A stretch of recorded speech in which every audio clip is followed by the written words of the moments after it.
అధికారం వచ్చింది కాబట్టి అధికారం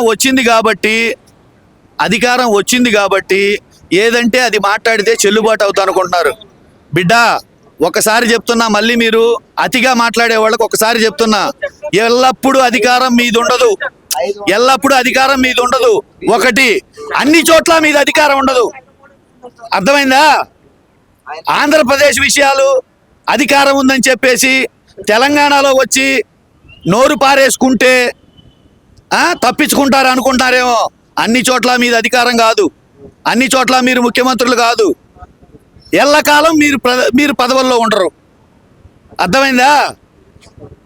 వల్గర్ లాంగ్వేజ్ మాట్లాడినా, పిచ్చి వేషాలు వేసినా తొక్కి పట్టి నార తీస్తారు.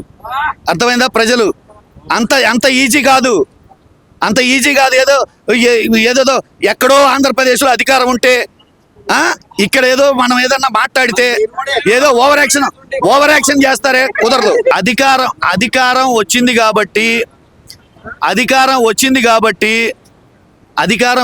కాబట్టి ఏదంటే అది మాట్లాడితే చెల్లుబాటు అవుతా అనుకుంటున్నారు. బిడ్డ ఒకసారి చెప్తున్నా, మళ్ళీ మీరు అతిగా మాట్లాడే వాళ్ళకి ఒకసారి చెప్తున్నా, ఎల్లప్పుడూ అధికారం మీద ఉండదు. ఒకటి, అన్ని చోట్ల మీద అధికారం ఉండదు. అర్థమైందా?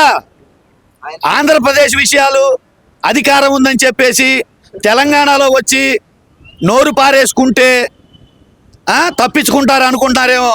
అన్ని చోట్ల మీద అధికారం కాదు, అన్ని చోట్ల మీరు ముఖ్యమంత్రులు కాదు. ఎల్లకాలం మీరు పదవుల్లో ఉండరు. అర్థమైందా? వల్గర్ లాంగ్వేజ్ మాట్లాడినా, పిచ్చి వేషాలు వేసినా తొక్కి పట్టి నార తీస్తారు. అర్థమైందా? ప్రజలు అంత ఈజీ కాదు.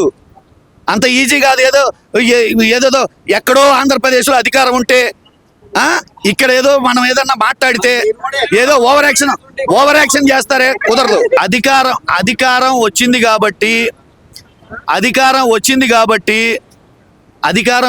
కాబట్టి ఏదంటే అది మాట్లాడితే చెల్లుబాటు అవుతా అనుకుంటున్నారు.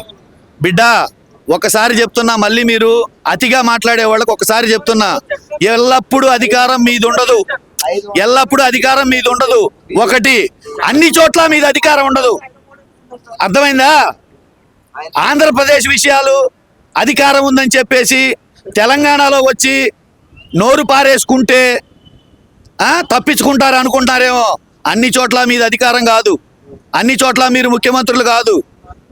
ఎల్లకాలం మీరు పదవుల్లో ఉండరు. అర్థమైందా? వల్గర్ లాంగ్వేజ్ మాట్లాడినా, పిచ్చి వేషాలు వేసినా తొక్కి పట్టి నార తీస్తారు. అర్థమైందా? ప్రజలు అంత ఈజీ కాదు. ఏదో ఎక్కడో ఆంధ్రప్రదేశ్లో అధికారం ఉంటే ఇక్కడ ఏదో మనం ఏదన్నా మాట్లాడితే ఏదో ఓవర్ యాక్షన్ చేస్తారే, కుదరదు.